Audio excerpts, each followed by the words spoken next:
What the hell is this?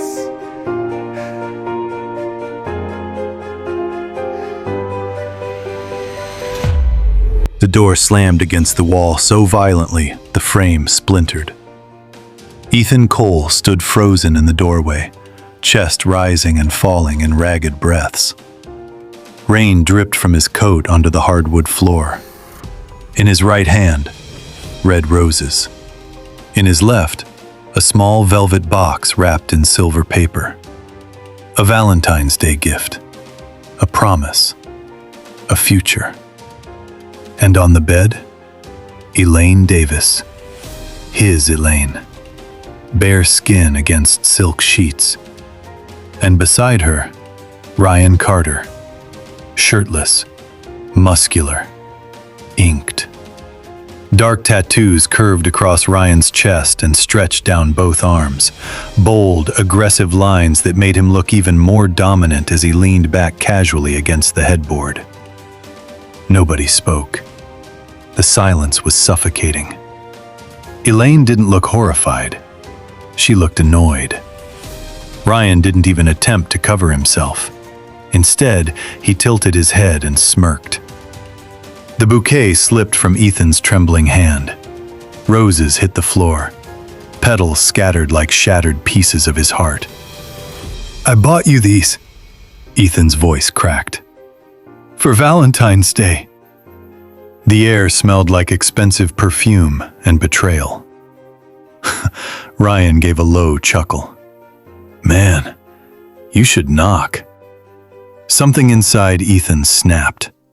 He stepped forward, rage shaking through him. "You think this is funny?" Elaine finally reached for the sheet, lazily pulling it over herself. "Ethan, calm down." "Calm down!"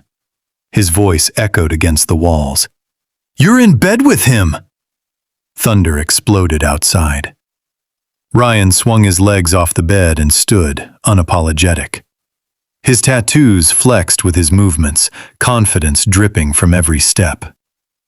"You walked in unannounced," Ryan said smoothly. "That's not on us." Not on us. 3 years. 3 years of loyalty.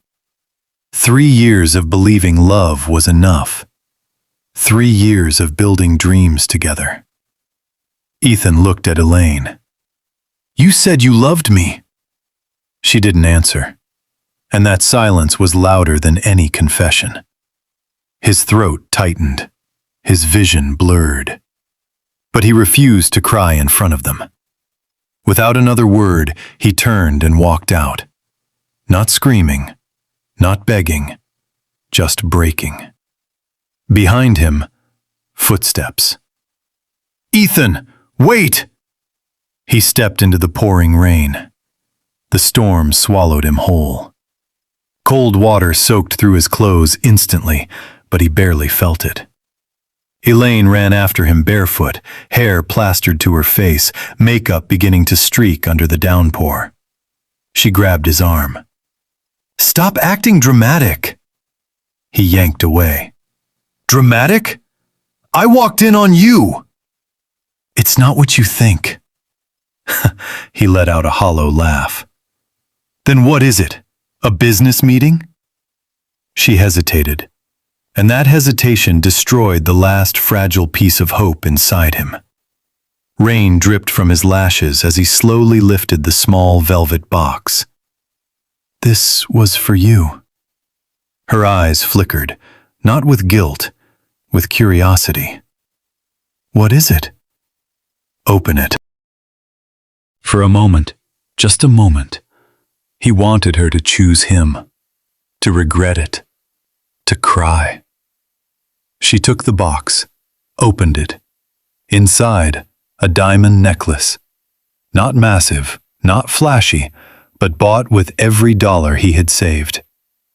Ryan stepped out onto the balcony above them, watching like it was entertainment. Elaine stared at the necklace, then at Ethan.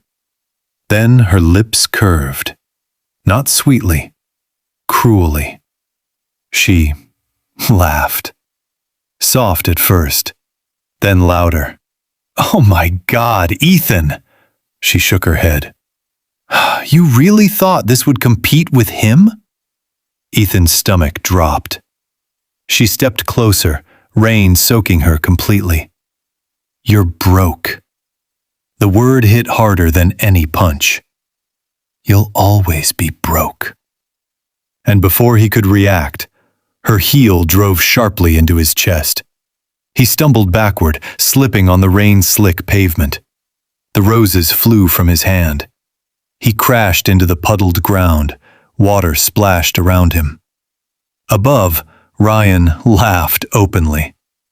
This is embarrassing, man. Elaine dropped the necklace into the muddy water beside him. It slowly sank. You can't give me the life I deserve, she said coldly. Grow up. Then she turned and walked back toward the apartment. Ryan disappeared inside. The door slammed shut. Ethan lay there in the rain, humiliated, broken, destroyed. The storm roared overhead. For a few seconds he trembled. Then, the trembling stopped. The tears stopped. His breathing slowed. His fingers curled into fists. He reached into the puddle, pulled out the necklace. Mud-stained, ruined, just like his love. He slowly stood. Rain streamed down his face, but his eyes were no longer soft, no longer wounded. They were cold, empty, calculating. Under the Valentine's night sky, something was born.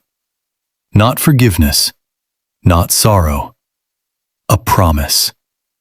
And he didn't whisper it, because some promises are too dangerous to say out loud.